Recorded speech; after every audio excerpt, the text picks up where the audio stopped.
Box office దగ్గర ఎట్టకేరకు ఎంతో కొంత నోటబుల్ మూవీస్ తో ఈ వీకెండ్ నుండి టాలీవుడ్ తిరిగి జోరు చూపించడానికి సిద్ధమవుతూ ఉండగా ఈ వీకెండ్ లో ఆడియన్స్ ముందుకు గ్యాంగ్స్ ఆఫ్ గోదావరి, గమ్ గమ్ గణేష మరియు బజే వాయు వేగం సినిమాలు రిలీజ్ కానుండగా 3 సినిమాలు ఎంతో కొంత ప్రామిసింగ్ గానే అనిపిస్తూ ఉండగా 3 సినిమాల అడ్వాన్స్ బుకింగ్స్ రీసెంట్ గా మొదలవ్వగా 3 సినిమాల బుకింగ్స్ మెల్లిమెల్లిగానే జోరందుకుంటూ ఉన్నాయి. 3 సినిమాలలో gangs of Godavari cinema bookings జోరు కొద్ది వరకు చూపెడుతూ ఉండగా మిగిలిన 2 సినిమాల బుకింగ్స్ బిలో పార్ గానే ఉన్నాయి. దాంతో గమ్ గమ్ గణేష అలాగే బజే వాయు వేగం సినిమాలు ఎక్కువగా మౌత్ టాక్ నే నమ్ముకొని రిలీజ్ అవుతున్నాయని చెప్పవచ్చు. ఇక గ్యాంగ్స్ ఆఫ్ గోదావరి సినిమాకి నైజాంలో పర్వాలేదనిపించేలా బుకింగ్స్ ఉండగా ఆంధ్ర సీడెడ్లలో బుకింగ్స్ మెల్లిమెల్లిగా పుంజుకుంటున్నాయి.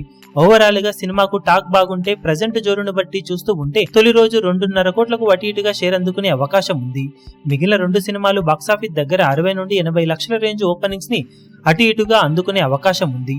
3 సినిమాల మౌత్ టాక్ ని బట్టి కలెక్షన్ షోకు పెరిగే అవకాశం ఉంటుంది. మొత్తం మీద 3 సినిమాలలో Vishwaksen gangs of Godavari movie domination అయితే ప్రస్తుతానికి కనిపిస్తూ ఉంది. 3 సినిమాలలో ఏ సినిమాకు బెటర్ టాక్ వస్తే ఆ సినిమా వీకెండ్ లో జోరు చూపించవచ్చు, కానీ గ్యాంగ్స్ ఆఫ్ గోదావరికి కొంచెం టాక్ బెటర్ గా వస్తే మాస్ సెంటర్స్ లో మంచి జోరును చూపించే అవకాశం ఉంది. మరి మొత్తం మీద 3 సినిమాలలో ఆడియన్స్ మెప్పును ఏ సినిమా పొందుతుంది, వీకెండ్ విన్నర్ గా ఏ సినిమా నిలుస్తుందో చూడాలి. మీరు ఏ సినిమా ఈ వీకెండ్ లో విన్నర్ గా నిలుస్తుందని ఎక్స్పెక్ట్ చేస్తున్నారు కింద కమెంట్ సెక్షన్ లో గెస్ చేయండి. ఈ వీడియో మీకు నచ్చినట్లయితే లైక్ చేయండి, షేర్ చేయండి, ఛానల్ ను సబ్స్క్రైబ్ చేయడం మాత్రం మరవకండి. ఏ చిన్న అప్డేట్ ను మిస్ అవ్వకూడదు అనుకుంటే బెల్ ఐకాన్ ను ప్రెస్ చేయండి.